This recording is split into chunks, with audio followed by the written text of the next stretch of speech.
Alright, so today we're going to go over the Real Avid Master Gun Vise. I'm pretty excited about this. I've been wanting one ever since they came out, and I just got my hands on one, so this is kind of my first impressions and what I've learned with it so far. So this vise mounts to your bench using 3 mounting points. Preferably you want to use bolts for each spot, but on this I had to use a flag bolt in the back to go directly into the wood based on where I have it mounted. Quick tip on where you should mount your vise is on your bench. If you're right-handed, you should have it on the left side of your bench. I'm right-handed. This is kind of the opposite for me, but this is just how it has to work down here. That makes it easier for when you're cleaning guns, when you clamp the barrel in there. You're running that cleaning rod with your right hand through there. But anyways, the big why everyone really likes this vise is the pano style, I guess you'd call it. This ball socket here that locks into place using this lever.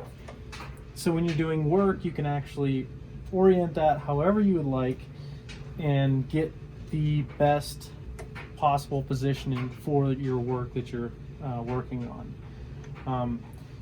It locks in there pretty solid, very little movement there, and you can actually tighten that up if you need to.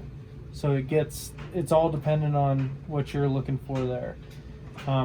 With the different positions, you have this locking pin here. So in this position, it's in the unlock, which means you can move it around wherever you'd like. You put it in this position and wiggle it around, find that spot. It's a really tight fit for this pin, but once you find that spot, and I'm not going to put it all the way in there right now just because I'm struggling with it. I'm sure it'll get easier as I go, but that locks it in the vertical position. And then when you want to lock it in the horizontal position, either this way or this way, and you're going to use that third position there. But like I said, I'm going to keep it in that unlocked position there. The other big benefit of it, so I'm just going to lock this in here for now, is there is a cant feature here. So if you're mounting a scope and you need to level off your blocks, you can pull this out, and this gives you rotation there so that you can level up your scope bases and then level your scope accordingly. Super helpful. That can save tons of time if you're like me and you've just been trying to position that vise or the gun in the right position the whole time. It's just a pain. This vise comes with 2 sets of jaws. You got a foam front on the one side. It's a very soft foam, primarily for like gripping a stock, or I found it to work really well for lever actions. You're not going to bend that mag tube. On the back side, you have a slot for barrels, vertical and horizontal, and that's like a hard plastic.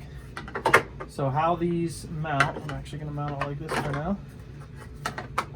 How these mount is they just slide down over the top, so you're not going to knock them over or knock them off. And then you can use these pins that go in on the sides. I don't know how necessary these pins are to use every time. I'm sure if you needed to, say you're using the plastic jaws and you're trying to work on something close there, you could probably, I know you could take them out and still work without them there. But I'll show you real quick how well this works. These are the foam jaws once again. So that's holding a full lever action rifle there. I wouldn't hold that for long term or like any amount of time other than just something quick, or I'd support it on the buttstock end if you're going to do that, but you get the idea. So now,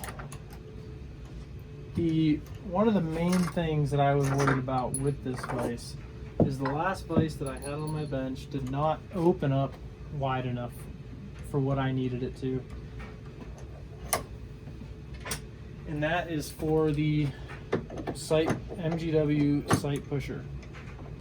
And this vise, as you can see, does open up that wide enough, making it excellent for that.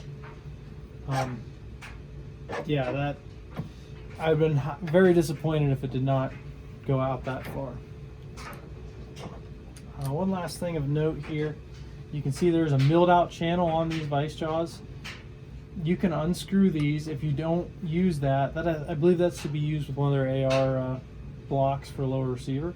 But if you don't want to use that, you can unscrew it and then flip that around 180 degrees on both ones, then you have your traditional Vise jaw across the top, and you don't have that recess in there. But anyways, this is the Real Avid Master Gun Vise. You can get this at Brownells, or you go to Real Avid's website. So far, my initial impressions are good. It's a steady vise and pretty rock solid on my bench. I'm looking forward to running it through its rounds.